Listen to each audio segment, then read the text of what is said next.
montadas assim. Agora, quando você olha lá, o pilar está aqui. Se eu pego, por exemplo, o corpo principal da sala, ó, segura aqui para mim, assim. Então, um problema estrutural que ganha importância nesse esquema é como é que você previne os deslocamentos horizontais. Então, eu acho super delicado o jeito que se resolveu isso, porque essa laje vai e toca o pilar num ponto. Esse ponto faz o patamar da escada caracol que desce no pilar. Mas esse ponto é um travamento crucial para essa laje. Depois, as paredes de concreto lateral, elas não são estrutura no sentido vertical, importante, porque elas estão no balanço da laje da cobertura, mas elas também colaboram, aí são importantes no sentido estrutural, não para cargas verticais, mas para o movimento horizontal. Então as coisas vão se juntando assim. Então quando você pega, por exemplo, a relação dos 3 volumes que faz a casa, você pega aqui, por exemplo, uma coisa que esses vazios entre eles, o que eu acho muito interessante é como a vista escapa sempre, ó. Então, esse ângulo nessa parede aqui, para mim, é muito estratégico, porque abre um ângulo de visão, ou esse corte aqui, olha, permite que eu olhe o mar lá do final da sala, porque, né, então, ela funciona de um modo assim, porque a estrutura permite essas realizações. Eu acho também, e se você pergunta, por que a viga faz esse ângulo aqui? Uma razão também é essa, que esta pessoa aqui olha o mar lá muito mais fácil do que se ela ficasse na horizontal. Então você vai abrindo, e há coisas que aparecem num projeto no seu andamento. Você está lá desenhando, tá? Aí surge uma coisa, você vai incorporando assuntos que não estavam considerados desde o início. Então, por exemplo, a gente estava num momento fazendo justamente essa mudança da estrutura de aço para o concreto.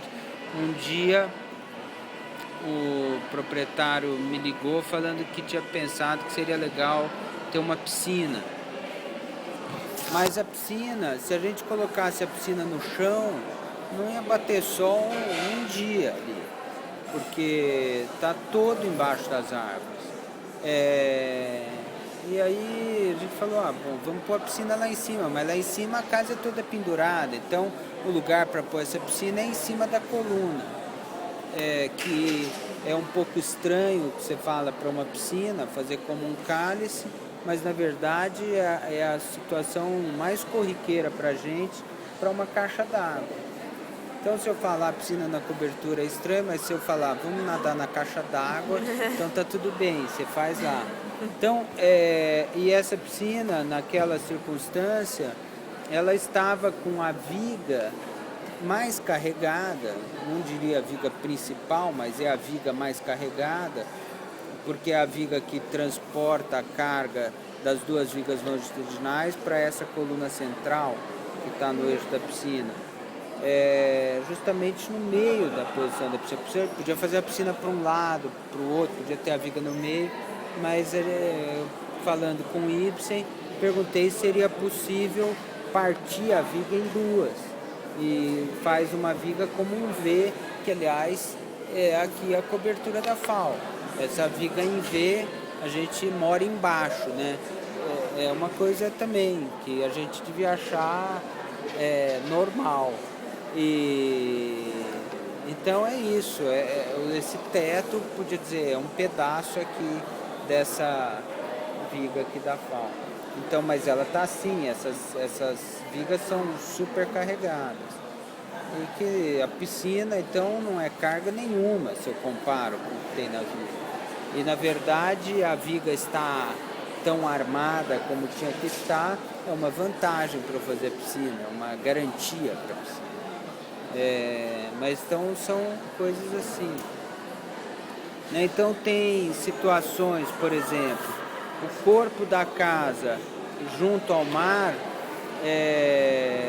ele é mais castigado com o sol da manhã. Os outros são protegidos totalmente pela casa e pelas árvores.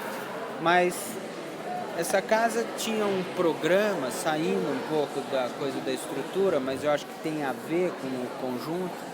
Ela tem um programa que eu acho muito particular, que é o fato de que o casal que fez a casa vai morar em Ubatuba. Estão se aposentando e vão mudar para lá. Mas os filhos deles, que são adultos, médico, advogado e tal, moram em São Paulo e vão usar a casa como uma casa de veraneio. Então, a casa tem 4 dormitórios no programa, mas um dormitório é um lugar onde eles vão morar, ou um dormitório vai ser usado continuamente. É claro que a cozinha, a sala vai ser usado continuamente, mas 3 dos 4 dormitórios, ou 3 dos quartos, só vão ser usados no fim de semana, férias e tal. Então, eu pensava um pouco isso, como você não enche uma casa de vazio, sabe, assim, como para não ficar melancólico um pouco. Então, é por isso que ela tem uma situação como se fosse 2 núcleos. A casa tem o quarto de hóspedes que você liga pela escada helicoidal em torno do pilar, que é que também faz acesso ao terreno e daí ao mar. E tem o quarto que fica separado daquele, que é o quarto do casal que vai viver lá. Mas, então, a gente diria assim, normalmente, esse quarto está na frente do mar, esse aqui está ali atrás.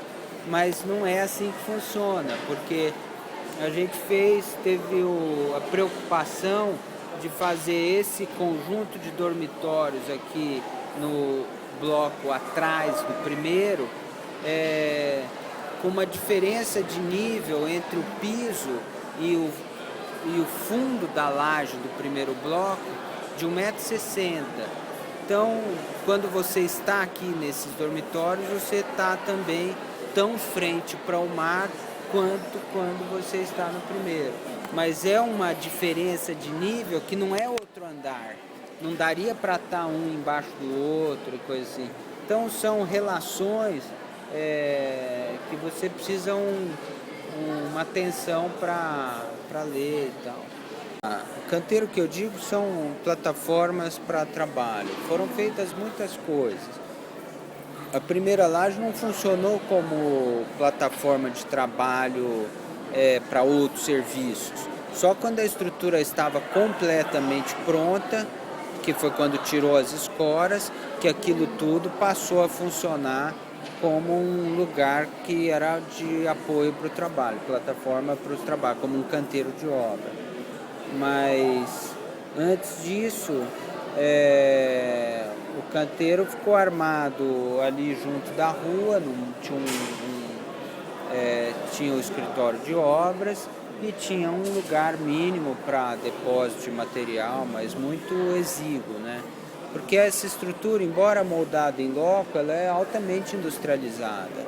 São formas alugadas, escoras alugadas, armação cortada e dobrada, concreto usinado, bombeado e tal.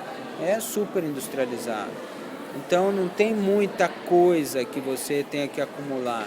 Mas, por exemplo, tem uma escada hidráulica que é de água pública da rua, que drena para o mar ali, que passa dentro do terreno, e o construtor, muito engenhosamente, ele usou essa, como se fosse o plano inclinado dessa construção da escada hidráulica, né? É como se fosse uma seção U. Ele usou das duas cristas para instalar um par de trilhos e fez um funicular com uma talha mecanizada lá em cima, né, um motorzinho, cabo de aço, e que então o que precisava deslocar de material no terreno ia por esse funicular. Era uma coisa que eu fiquei com muita vontade de dar uma melhorada naquilo, porque não estava adequado ao transporte de pessoas, e usar para depois da obra pronta.